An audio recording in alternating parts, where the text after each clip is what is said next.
Alors l'Égypte est un pays très particulier quand même, puisque l'Égypte fait partie de l'organisation de la francophonie, mais n'est absolument pas un pays qui connaît une réalité francophone. C'est-à-dire que, pour être concret, dans la rue, on ne parle pas français en Égypte, et si on essaye de parler français, on a quand même très peu de chances de tomber sur un interlocuteur francophone. Donc ça situe quand même les choses, sur 80 millions d'habitants, il y a quand même très peu de francophones. Quelques dizaines, disons peut-être centaines, milliers de personnes.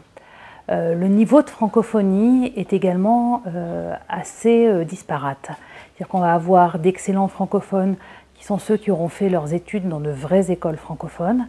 Et puis on va avoir ceux qui ont été dans des lycées où ils ont pris éventuellement un petit peu le français en deuxième ou troisième langue, qui n'auront pas du tout un niveau suffisant pour tenir une conversation ou éventuellement lire un livre en français.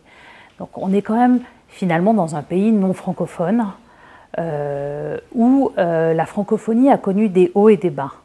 Des bas notamment lorsque Nasser a décidé d'arabiser toutes les écoles et que la francophonie a réussi à perdurer grâce aux congrégations religieuses qui s'étaient installées pour la plupart à la fin du 19e siècle, au début du 20e siècle. Il y avait monté de grandes écoles qui étaient devenues des modèles d'éducation et qui, en se plaçant un petit peu sous la protection du Vatican, ont réussi à garder cet enseignement francophone très vivant et à faire qu'aujourd'hui, il y a des francophones en Égypte.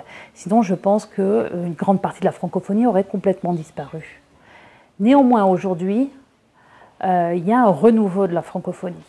Alors, qui est à mettre entre guillemets, bien entendu, notamment avec la création d'écoles privées qui n'embauchent que des professeurs français, qui travaillent sur des programmes français, parallèlement bien entendu à un enseignement traditionnel de l'arabe, et qui permet de former de vrais francophones, mais au-delà même du niveau de langue, qui auront également toute une culture française assez intéressante pour les générations à venir.